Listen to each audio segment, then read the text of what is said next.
Hi, and welcome to the Wonket Weekend Live Chat. I'm Robin, and this is the lovely and talented Stephen Robinson. Hi, Robin. How are you? Oh, I'm peachy.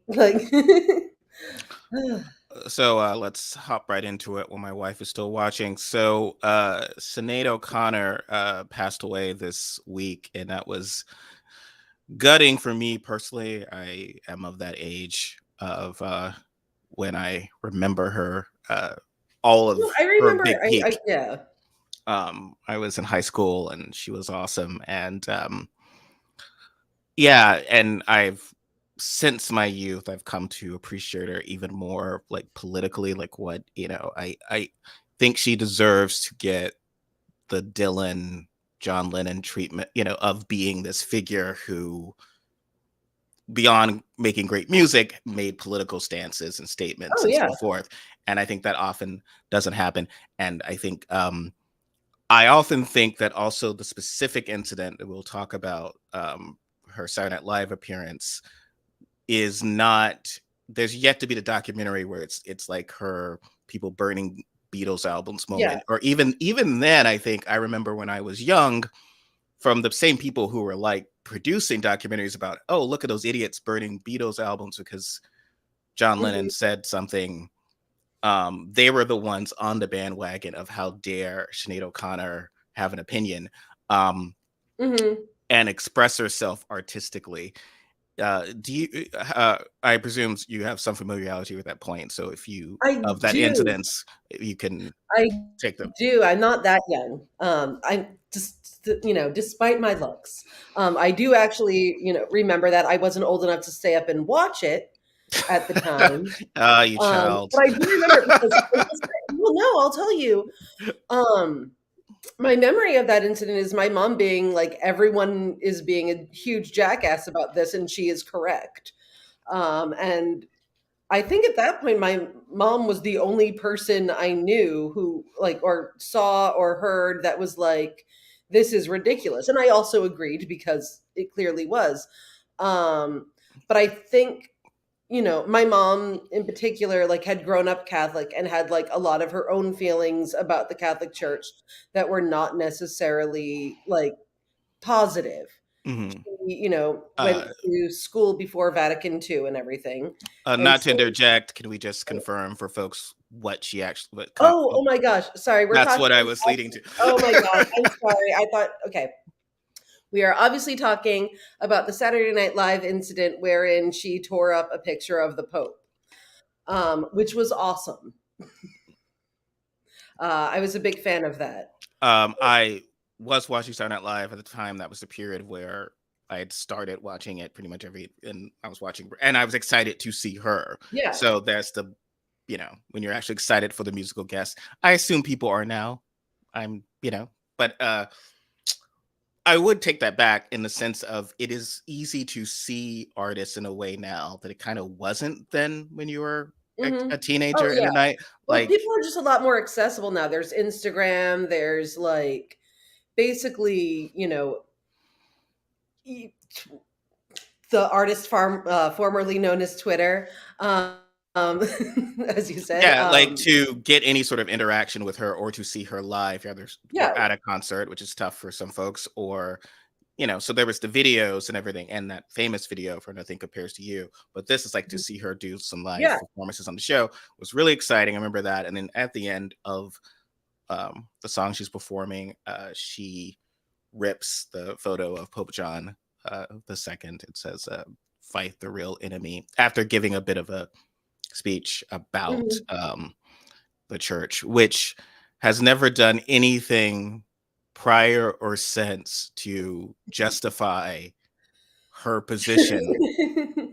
Um, and yes, so the backlash was pretty swift and immediate.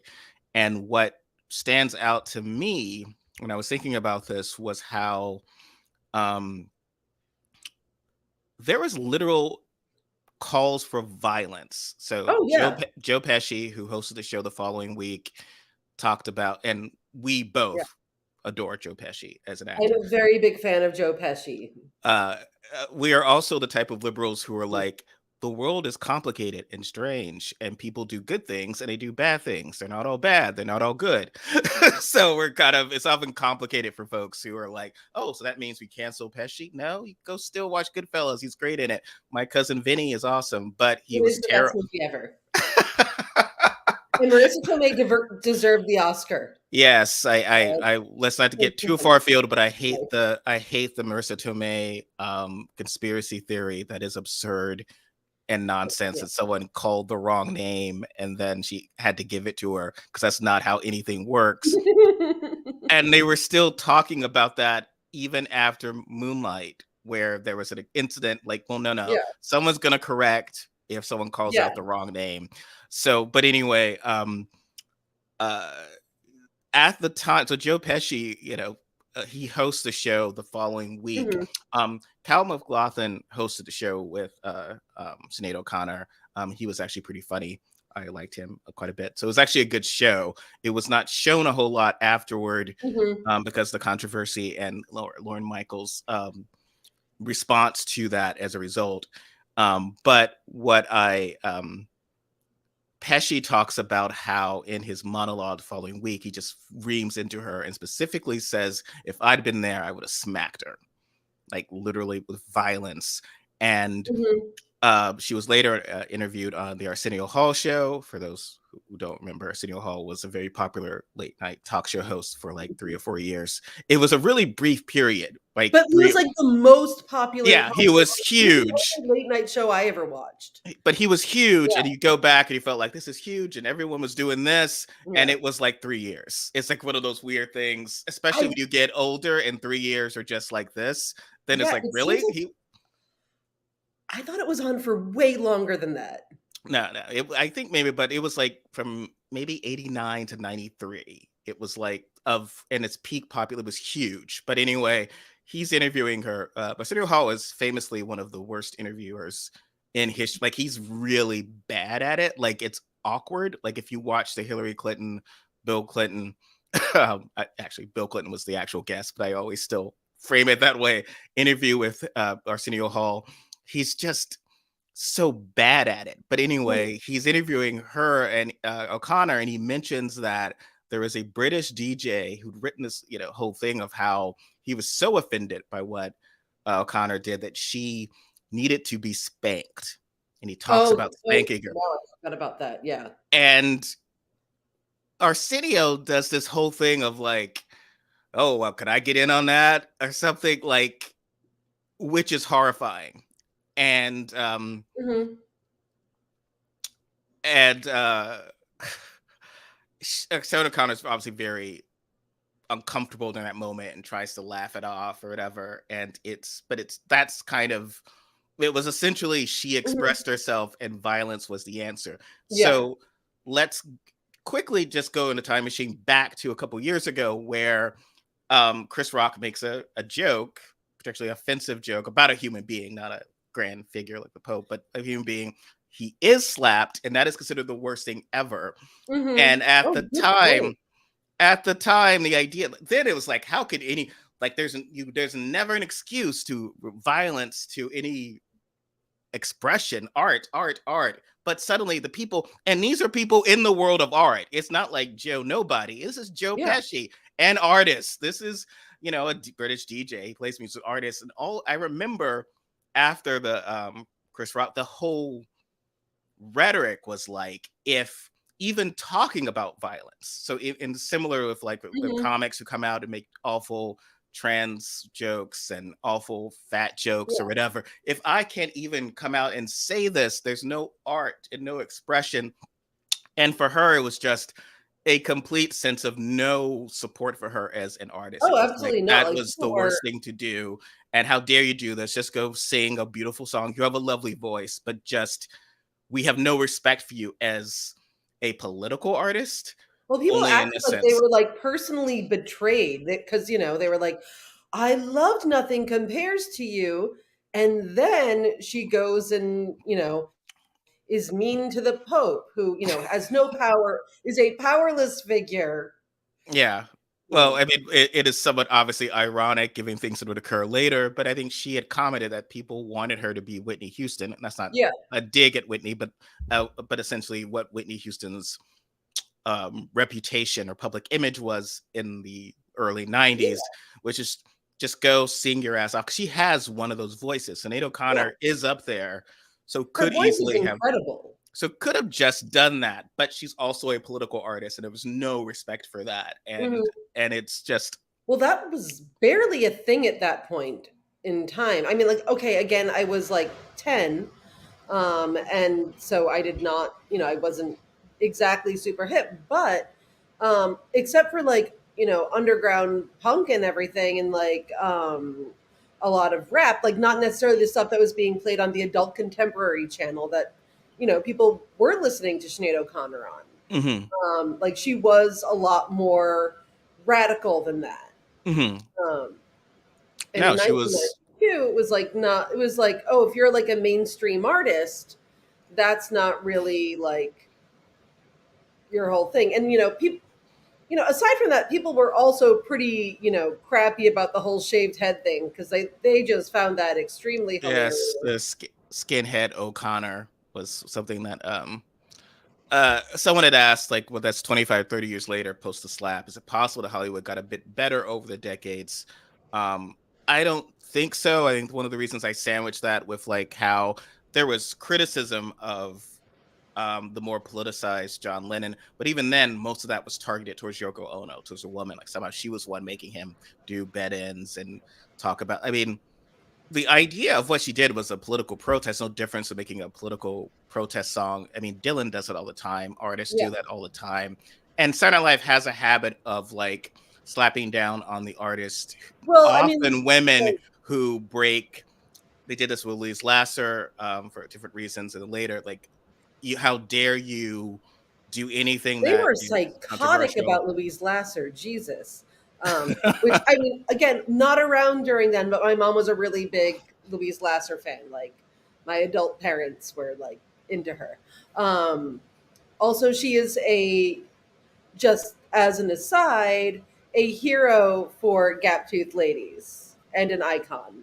Um, but and we're awesome. But sorry, I'm getting off track here. The thing is, like at that time, they're actually like, we're so used to hearing, about the abuses in the Catholic Church now, and it's so like we all like have a much better understanding of what was going on. I think that people that wasn't as big of a uh, it wasn't as well known except among Catholics, oddly enough, who had lived through it.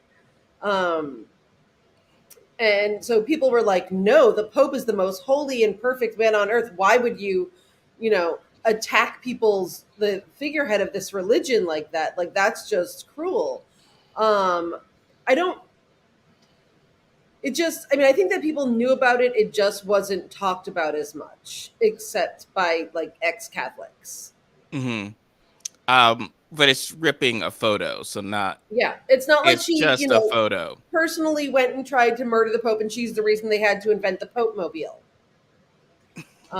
Like, or even it's not even burning a flag. It's literally ripping a photo that she had purchased, I presume. yeah, So it's just a very strange reaction. The level of violence yeah, towards it was specifically I felt that wasn't sarcasm. I knew yes, there was backlash, but literally the idea of wanting to smack her or pummel her, or that would be the case, that they would have a whole, that the news would be not the reaction to her response, and that we're going to respect her as an artist, but like she's, hmm you know. um, Yes, he did tape the photo back together. um uh, that was very, I mean, the Pope was look, he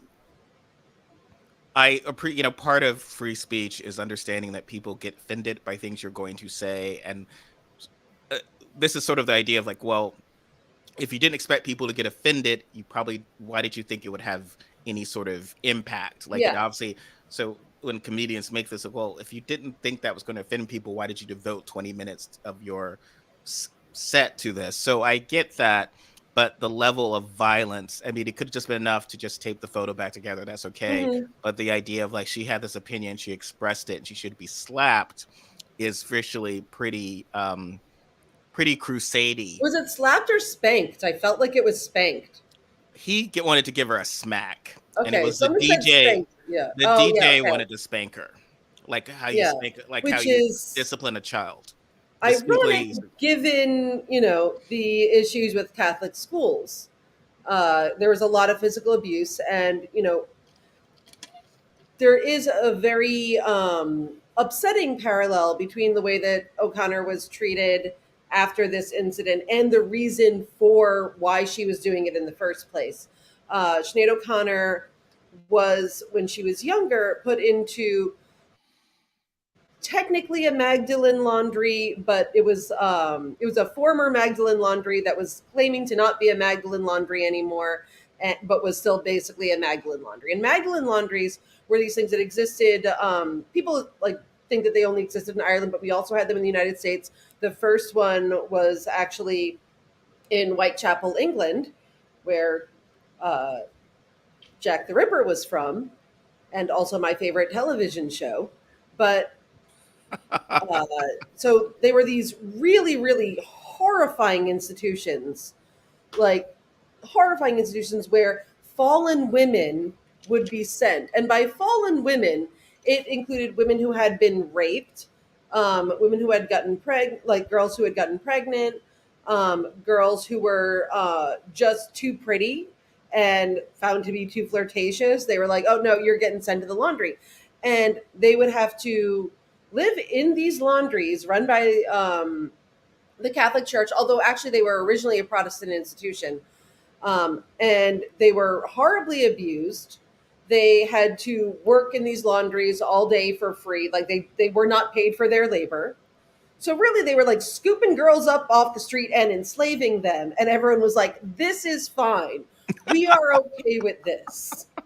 it is Like not teenage fine. girls off to the, laundries. And it's horrifying. One of my favorite movies of all time is the extremely heart wrenching uh, Magdalene sisters. Like I kind of like well up just thinking about it because it was like they really like showed how badly girls in these institutions were abused by the nuns, and in recent years, um, uh, this is also true. The children were also raised in the laundries. It was horrifying. Um, in recent years in Ireland, like largely because I think of even Sinead O'Connor and movies like uh, the Magdalene Sisters and plays like Laundry. There has been like a major like uprising of women who were raised in these talking about them, and a general like, hey, we're real sorry about it, like scooping you up off the street and making you work for free while abusing you because you are a fallen woman. um and there's been like a pretty big reckoning about that. And because like so she had every goddamn reason to be extremely pissed off at the Catholic Church. Like I say, a lot of older people in the United States have reasons to be pissed off at the Catholic Church, and they are. Like I very much understand that there was like a lot of bad that went down here as well, and there were Magdalene laundries here. Hmm. But like they really have reason over there to be upset. And there's a lot of issues in Ireland in general because of how Catholic it was and how much power the Catholic Church had over there. There was a massive, like several years back during Nazi Pope days, there was like a massive movement for people to actually defect from the Catholic Church because of the Catholic Church refusing to acknowledge the abuse that went on. Because it weren't just young girls; it was also a lot of young boys, as we all know. Um, and these people like officially defected from the Catholic Church, and so Nazi Pope then decided, oh, you know what? I've had a revelation. People can't actually leave the Catholic Church. Once you get baptized, you're Catholic for life. No take backsies. So, which means I'm technically a Catholic and can't ever un-Catholic myself, which I find rude. Well, speaking of, you are both, if I understand correctly, Irish and Italian of Yes. very. So So this was people an would assume. interesting, battle. So because O'Connor is Irish, famously Mhm. so, but it felt like at the time there was a lot of prominent Italian Oh yeah. figures, men who were like, so obviously Pesci, but um, Frank Sinatra was Mhm. furious, and it made also pretty like, and you don't want to get Frank angry. Not to say that he Yeah, had he mob had a bad ties. temper. He was not actually a good person. Not to say that he had mob ties. I'm just saying, like, I think it was Jackie Mason who said, like, someone made he had made some sort of comment about Sinatra, and then later there was an attempt on his life. Jackie Mason, the comedian, he said, I "I'm not I saying it wouldn't. was, I'm not saying it was Frank Sinatra, but I heard the person going doobie doobie doo," and but no, Sinatra, like, so a lot of very prominent Italian men Mhm. Oh who yeah. Well, were because you know, furious. yeah. Well, they were because they were totally. Why would they be upset about the Catholic Church's treatment of women? I mean, so I don't know so much about how things are now because I actually was not raised in the church at all. I've never been I don't go to I never went to like mass or anything with my parents. I went with my grandfather a few times. Um so I can really only speak from like what I know like from my mom and my dad and my family and everything. And so the Catholic Church is extreme like there's a lot of misogyny happening. Hmm. Even now like women aren't really so much allowed on the altar except to clean it. There was a it's very very patriarchal and so these men are like, what, this has always worked out well for me, why is anyone else mad? And we've got like because in their minds they're like, oh okay, well one bad thing happened to you, that doesn't mean you're going to go and attack the pope because the pope is second in command to God. And so like they don't want these institutions to change. They are angry right now at Pope Frank because Pope Frank is changing a lot of things. I mean, he's not great, but he's better than some. Um, and He's there not was particularly popular amongst more conservative, either within the church or yeah, just conservative politically. From what I understand, I have friends who are Catholic, and that's been a debate in certain and my homes family about him. loves Pope Frank, but So they call him Pope Frank. I call him Pope Frank. I don't It's a pretty- like. My nanny loved him. She was so happy about him because they, like, they didn't like Nazi Pope. No one liked Nazi Pope except for Nazis. Um, but no, they call him Pope Francis. But no, I mean, it was, of course, it was like prominent Catholic men standing up because the Catholic Church was fine to them unless, they were abused. And those men happened to not be. Uh, it is possible they didn't even. I've noticed a lot of people who are particularly defensive about the Catholic Church do not actually go to mass themselves. So, uh, but it was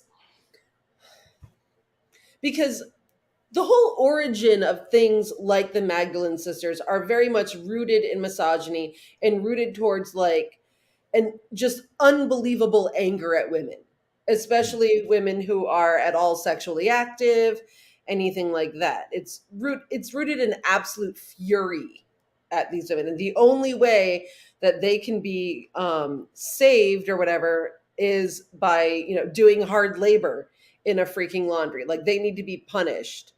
And the Catholic Church was, especially back then, very big on punishment. My dad is ambidextrous for like he's not supposed to be ambidextrous, but he's ambidextrous because couldn't have you couldn't be left-handed.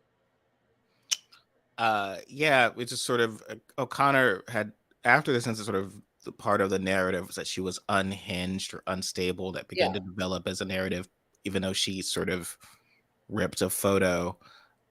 Whereas I think responding to someone ripping a photo of threats of violence seems more unhinged to me, but Mhm. it just was a very, and that definitely took a shift in her career. Her, uh, it was never what, but I mean, it- it's not the career she had wanted. So she's often, dismissed as a one hit wonder because nothing Well, I compares mean, to she you hit obviously one, but that's not what she didn't. wanted. But she was happy with the career she did want. She legitimately was sort of overwhelmed by the expectations upon her once that song went Yeah. huge. Um, which is a great song. If I could talk about that a bit, Nothing Compares to You, as many folks know, is a Prince song. He did not write it for her. It had appeared on the 1985 album The Family, and it's a duet between Paul Peterson and Susanna Melvin, Wendy Melvin's twin sister, who was dated Prince for a while. I believe they were engaged. Prince's romantic entanglements can be strange. Like he could, I don't know if it's like a real engagement or an actual thing, but so they were I very love when close. people turn out to be Prince cyclopedias. All of my best guy friends have all been Prince cyclopedias. Like, But it's tough. It's sort of the irony that that album did not do very well, and mhm. I that have it. song was sort of an also ran I know. of the family, and so it's not like with Shaka Khan who covered "I Feel for You." Um, that is sort of, she claimed that song, but Prince has many songs, right? Whereas Mhm. Susanna and Paul Peterson had, it must be tough to kind of record a Yeah. song that goes nowhere and then it sort of essentially blows up with another artist. I Her mean, her version is version amazing. is like nauseous. Like it makes you almost like nauseous how beautiful it is. And Yeah, like the she whole gives more. album was incredible, but like it was I feel like even without the Pope incident, it's like every one of those songs and like her later songs was like very much overshadowed by like how fucking great that song is. Not just the song, the video as well. Oh So yeah. her Because it's just her standing performance there is singing. amazing. That she's even crying at one point, and it's a single tear, which is Yeah. just um. And at the time, there was a sense of, I mean, Michael Jackson was making great music videos and others, but other Mhm. people, those are almost like short, kind of Gene Movies. Kelly type things Yeah. or whatever.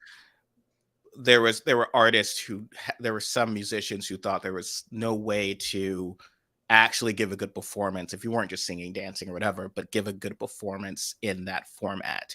And they were somewhat dismissive of it, famously so. Michael Stipe of REM. So there was a Mhm. period where he would refuse to sing on camera in the videos. Mhm. Then he saw this video and he was humbled by it. He said, like, "Oh, you, it can work." And I think that Yeah. led to um his the REM's Losing My Religion video, I think, which is the next year, which was why he actually performs. He actually, Yeah. because he was inspired by what O'Connor Also did. a very, related song, for sure. One thing I do wanna note one of our comments here, I actually do, know some trivia about, that whole, the Jack Taylor episode of the Magdalene Laundries, and that is that one of the actresses from there, Nora Jane, Noon, sorry, it took me a second, on that show was one of the stars of the Magdalene sisters, which I found just interesting. There aren't that many Irish actors to go around, really. No, there are, but famous ones. But I do like the video was so very, very simple and beautiful at a time when everything was very over the top. Mhm. And so I think it just generally made a huge, huge, huge impact. Um, One thing that I did want to bring up, however, is that like right now, there is, I think, a huge like very, very huge and like insane backlash to female sexuality in general. Like the whole same thing that got people sent to the Magdalene laundries, like the whole thing this week with what's her face, your favorite, Nancy Mace. Like the absolute rage and anger that came from that came like that just like bubbled up with these people like just absolutely seething. And this happened at the same time as like we were also like rereading stuff about Sinead O'Connor and the Magdalene laundries. And it's like this is the exact attitude that got women sent to these laundries in the first place. Like we are exist like things were so bad that way for a long time and there was so much progress and now there's so much anger again. And it's like I think when I was younger I couldn't imagine a place where we would really go back to that. Like, yes, there were like crazy ass misogynists still existing, but it didn't seem so like there were so many of them. And they Yeah. did, like, at least for a while, it became really like uncool to try and be like so like sex negative and so like harsh in that way. And now they feel very free to do that. And there's a part of me that is like, I wouldn't be too surprised if they started calling for the Magdalene laundries to come back. It's interesting you bring that up because I was revisiting so there's this comic book artist Dave Sim. He'd written the series Cerebus about a few decades ago. It was amazing, but at a certain point he just veered into really awful misogyny. And there's some text pieces of his from about 30 years ago. So I remember being a college freshman, sophomore, reading this and being appalled and not like and shocked that it was actually being written and communicated. And Yeah. then when I revisited, I was less shocked. Like it read like something Charlie Kirk would say, or Yeah. Michael Knowles. Like, and the degree that that's been mainstreamed, because to put in context for again, the perception was that Dave Sim was crazy. Like the stuff he Mhm. was saying about women, how women are a void that sucks the light from men and they're terrible and shouldn't vote. And Succubi. all the stuff he was saying was seen as, oh, this great artist has gone insane. It's a shame, right? Like Yeah. that was sort of the mainstream view, and from a lot of people, it was not even necessarily engaged with because it was seen as, oh my God, he's nuts. Mhm. And now, sad to say, it does seem like stuff that I would read on the Daily Wire. Like I'm like, Yeah. oh, this, and that was a really when I And was it's looking through done that like recently, it with was such kind of shocking. casual, like they're so casual about it. They're like, this is how we think now.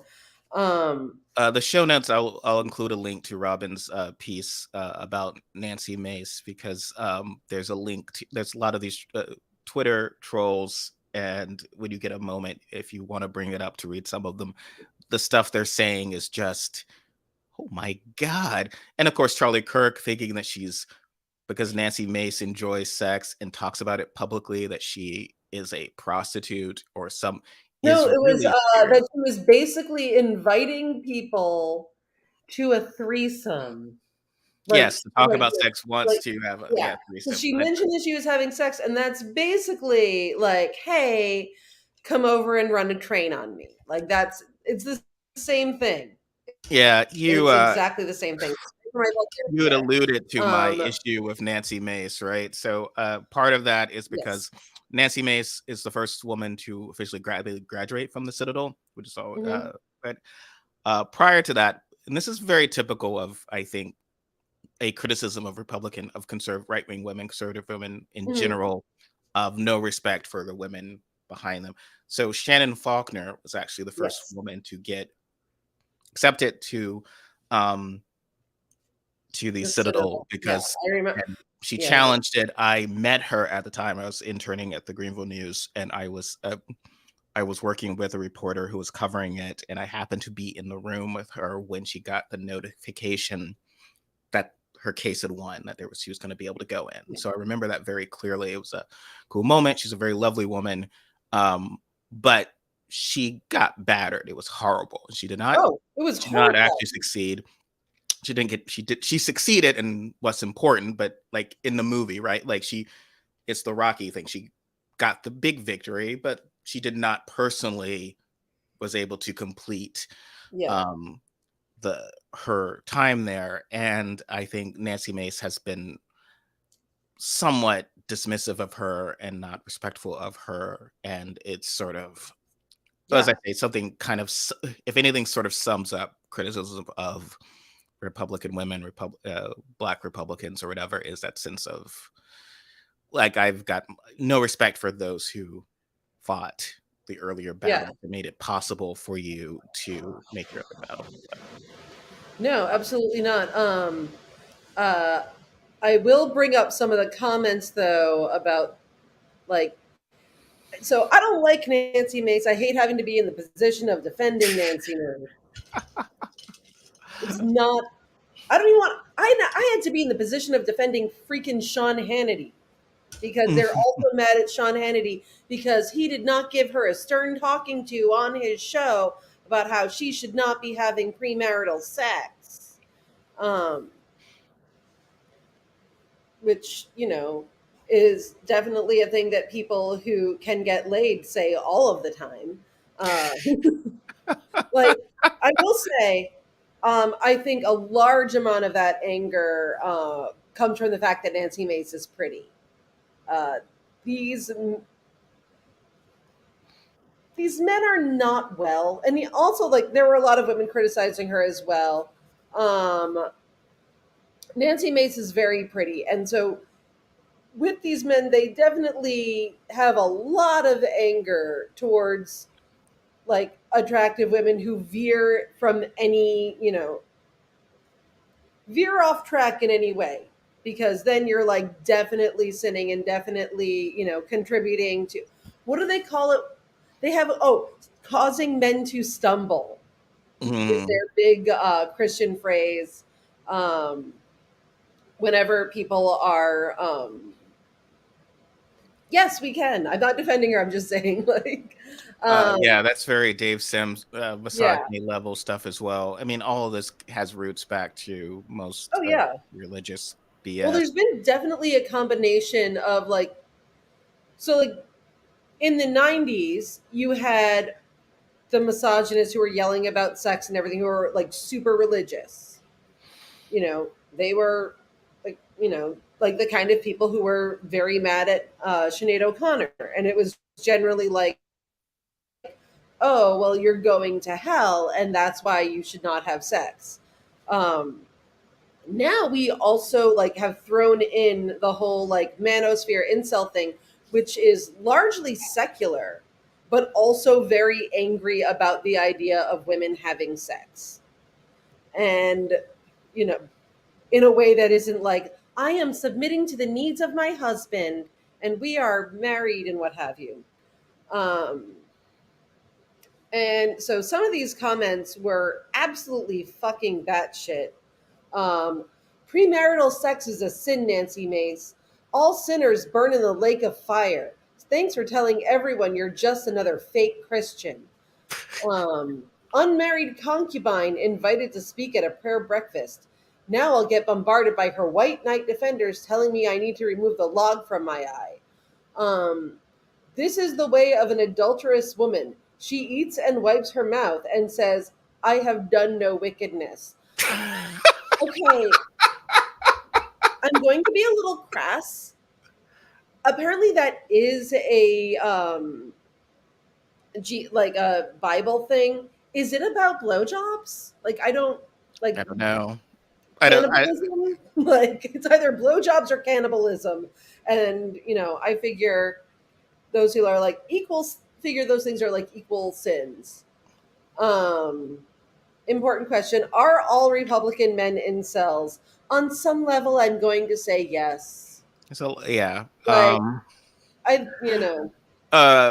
Yeah. This is sort of very bizarre, especially because the current leader of the Republican Party, and the extreme aim and the cult is Donald Trump, who's never actually had even marital sex. I think it's all it's either all pre or extra. He's never had the Yeah. actual marital. Like then he gets bored or she's disgusted. But I feel like he's only of those three, he's only had pre and extra, never marital. It's like just never works out. Yeah. So it is bizarre to me that they are so, but it makes sense Well, they because he's love him. thinking, They love Andrew Tate, who is like also like, hey, you know what I like doing? Raping ladies. That's a great time for me. Um, they are so they don't really have any kind of a problem with like bad male behavior. They're like they're upset about the women. Oh yeah, no, no one. here we I go to don't this feel bad again. for her. I think we need to be clear in the fact that like Yeah. it's not And about pitying her; it's about their gross attitudes. yes, and life is Um, complicated. We've discussed this, Robin, because there was some backlash to the Barbie movie from folks, uh, some feminist kind of gatekeepers of feminism, because they yeah, said that Greta Gerwig was not a true feminist because you know it seemed that she was making you feel sorry for Ken or something, or or somehow that he didn't have a Disney death where he's like tumbling down into a bottomless pit or something. And I think one thing is like you and I and many, I think we're not alone in this, but it's just again, life is complicated and yeah, complex, and it's not like everyone is bad or everyone is good. So we're going to spend all our time. It's sort of I see this a lot with politics. If you raise an issue of like about certain about a Democrat or a liberal, that it's like, oh, do you want them to fail? Do you want yeah. them to lose? And why are you not? It's not like a football game. Life is very complicated. Uh, this actually reminds me because um, there was an article recently because Biden is doing a whole tour on Bidenomics, on his Bidenomics, and Yeah. despite using a cool term like that, um, the his approval on the economy is like 34%. Mhm. And there's a sense of, and I've seen this again in the theater world and others, of where, oh, we are in trouble, everyone must be wrong. Yeah. If they, like, let's explain to them again why things are great. And it's a sort of, I don't know, maybe people aren't crazy about the economy because it's not working well for those people. Like, I don't know how, I mean, you've written about the anniversary of the last time we passed an increase in the minimum Yes. wage, right? So I would, 14 years. so it's in 14 years, Literally a preteen. It has acne, or not a preteen. It's a young teenager, and it has acne and is shopping at 579 or whatever. Which is a yeah. terrible and evil name for his store, by the way. But Um, if you're trying to survive on minimum wage or even a little bit beyond that and facing inflation, and this current economy is not a great time. I mean, I'm doing okay, and a lot of people are doing okay. I did even better actually during the first, the W. Bush era. I was working in oh, corporate I did management. really bad But then. but I my point is that did not mean that the economy was great for Yeah, everyone. And I it's think very that is the crucial. challenge now. I Is that also think it's just shocking, like when things are so expensive. Like you know, at one point I would go to wing nights, which is feel very importantly about my wing nights and my discount chicken wings. Um, and it would be 10-cent wing night, like $1.20 for like a dozen wings, and now it's like $19, and it's jarring, and it is jarring when you go to the supermarket and it costs a ton. Mhm. um and it costs because no, it's almost like no matter how much you're making, like even if you're okay with it, that is still like jarring. Um, like my dad still cannot process the fact that a large pizza is not $18. And we regularly get into arguments. I'm like, no, it's like Yeah. $38 for a large Pizza is pizza gonna with be like very, 'cause any. it's not $9 anymore. It's not my days of Gumby's Pizza in Athens, Georgia. We get an extra large pizza for $8, and Yeah. Or like I it's not remember the we used to get like, not that Pizza Hut is any great shakes, but I was in college and they had like the buy one pizza get one free deal, and then we just live off of that for a week. Yeah, I But mean, like, I get that inflation is something that's said is lower yeah, now, but it's still high, and even to be the lowest in 2 years, it's still pretty high. Interest hmm, rates are high. Like, so if you're trying to buy a home for the first time, you're getting locked into yeah, brutal. By the time you get any equity when you're at these levels, rates, and if you talk to, I don't like to use the term normal people. Everyone's normal or abnormal in their way, yeah, but if you talk to a lot of people working in grocery stores, working at working class jobs, working at whatever, they are falling behind. I think yeah, raises aren't the irony in our corporate world, and I was part of those discussions in the corporate, was that when the economy is bad or perceived as bad, you then have the excuse to keep wages low. So, the hmm, term was called, well, we can't support discretionary spending, as if your staff eating is a discretionary thing. But that tends to happen. It becomes this vicious circle. So there are a lot of, it's not just that we haven't had enough speeches and have a tour yeah, to say, here's how great everything is. The other part is that a lot of people I know, and I respect this, the system of like Biden's like FDR compared to Obama and Biden's whatever. I mean, yeah, even though the climate bill has great climate stuff, but it's called the Inflation Reduction Act, right? yeah, And look, we've both things that we criticize about the Affordable Care Act, hmm, but as a huge thing that was perceived at the time as a Republican loss. They didn't want this to pass. It did pass. Certain things changed that were seen as changes for the better, transformative changes yeah, like pre-existing conditions, so forth, and that is huge in a way that I don't necessarily think an infrastructure bill is, or like a stealth thing into a climate bill that's called Inflation Reduction Act necessarily is to the average person. I mean, a lot of politics is about vibes, right? So hmm, if you're yeah, talking about the Obama era, you're talking about, hey, I'm gay and I got to get married. My hmm, relationship was acknowledged as real during, here's my photo of me getting married, or here's my photo of my at my best friend's gay wedding during the Obama era. And that has a feeling, has a vibe of the Obama years. And yeah, for the Biden years so far, I am sorry, but you can sell Bidenomics, and I'm not trying to be a jerk here, but if you're a person who gets pregnant, you've lost yeah, that's happened during this period. Affirmative action drop, the hits from this court. So from a vibe standpoint, and I know the first response is, well, that's not them. It's not Biden, it's the Republicans. I get that, but the sense is trying to sell it as this wonderful Candyland of liberal achievement hmm. is not, I think, consistent with the idea of what's Because, well, happening. no, I would agree with that. I think it's tough, but I also think at the same time, there have been a decent amount of like, and I'm saying this as someone who like is very much coming from the left of Biden. Um, I do appreciate how much he has pushed for student loan forgiveness and gotten some of that done despite the Supreme Court. I do wish that we could get childcare and a few other things in there that would be like, oh, I don't have to pay for that anymore. The thing is, like,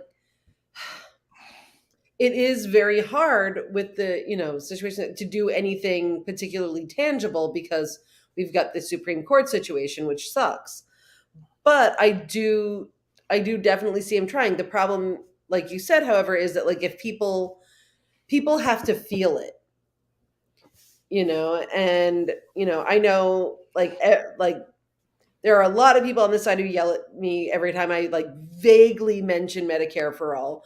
But part of the reason, like aside from the fact that I think that everyone should have in fact have health care and should, be able to go to the doctor and should be able to go to the dentist and to the eye doctor, um, is because like yes, I agree, I believe in those things should happen, but also it's a very tangible thing that would change people's lives Mhm. and make them feel more inclined to vote for Democrats forever, much like the New Deal did. And not that there weren't problems with the New Deal, but that built loyalty. Well, And the child tax credit was something again that, and I've read interviews with these people, normal people, quote unquote, I hate using that term, but they felt it. Working class yeah. people felt it, and Manchin yanked it.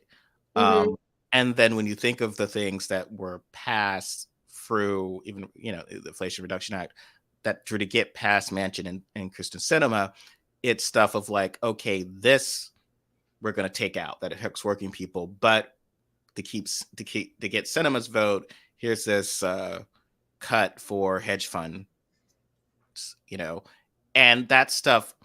Look, I get why you need to do this. I can count. So you need Cinema's vote. So you have to remove this thing to give this giveaway to her donors to Hmm. pass the IRA. But the problem is now you've got a 34% approval rating because a lot of the people who, and because frankly, her donors, her hedge fund people are like, yay, but I still would like a Republican in to give me even more. Yeah. And the people who are inclined to vote for Democrats who are hurting, um, and look, this is not all Biden can't control Manchin or Sinema, but these are like real things that hit that is hard. And that's sort of the vibes thing. I feel like let's talk to the people who are feeling it. I Hmm. sense of anyone who they're outside of, my wife's an attorney and other people, whatever, but outside of that, like people who are not, you know, partners in law firms, whatever. I've talked to people who are hurting, who find it hard to, Hmm. everything's more expensive, and they feel Yeah. that burden on them. And in a Although, weird way, it's like not everyone has have student loans. I get that point. I think it was yeah. bullshit from like the right to talk about, oh, it's only helping doctors or rich people, call it. But at the same time, there are a lot of working people who don't have student loans. So that's not necessarily something that is impacting them in general. I mean, a lot of them are happy to see that their kids aren't going to be shouldered with student loan debt. But again, there's a lot of people, which I think contributes to that 34%, who are just feeling it, who aren't Yeah. getting that kind of relief. And that is definitely, I think,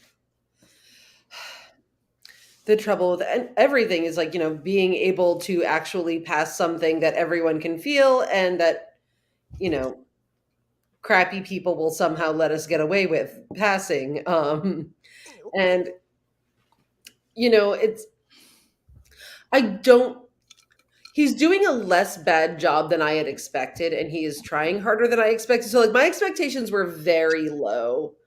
Um and so he has exceeded my expectations. You know, so I'm sort of more pleasantly surprised than anything else, than people who are like, "Oh yeah, Biden's going to be just great." Although those people largely thought he was going to be like a meme and they were going to go back to brunch and it was going to be nice.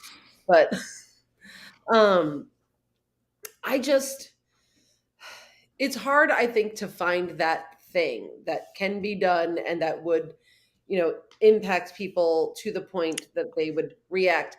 One thing that I have noticed, however, and I haven't figured out why this is, and I haven't really seen it being written about, is the fact that like luxury items have not been affected by inflation that much. Like, no, I mean, this, like, no, they really have, like, it would No, be they actually like, haven't. pardon? They have not. Like, That is there true. are not chicken wing specials anymore. There are still oyster specials. I can go out to a place today and get dollar oysters, which technically means that I could get a dozen oysters for less money than a dozen wings. And that is insane. If you go to like, you know, don't judge me, but I know how much handbags cost, and I know how much they cost, like pre-COVID, and they've basically stayed the same.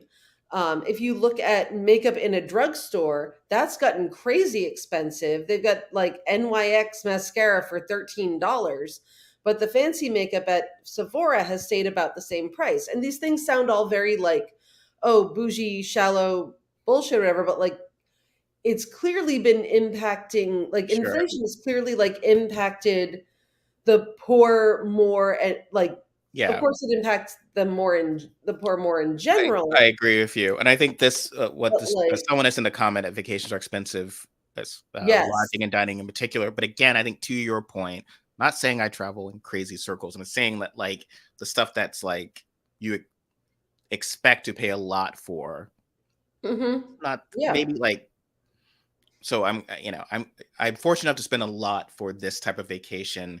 That's about what, maybe X amount more, but even then, but sometimes say a rounding error. And then like for people who were traveling, trying to do their weekly vacation, they're working class people, they save up for it all year. It's almost to the point where they can't go. It's not like the whole joke about the wealthy is they, oh, my private spa thing is X amount. I'm going to complain about it the whole time, but I'm going to go and it's not going to Yeah. actually really impact me. I'm going to do everything I was going to do and maybe be like, oh, I can't believe that the drink special is now $20 instead of 18, they don't care. But here it's the stuff like, hotels that were 150 were now 200. And that's a big deal when you're have this is how much you can spend on this trip. Yeah. So that means that you're staying for a shorter amount of time. So I think that there are people who, to your point, are getting hammered, and they're the people who are feeling it, and it's being part of. And I don't think lecturing them is the answer about how telling people how good they have it is never. If they're not feeling it, I don't know.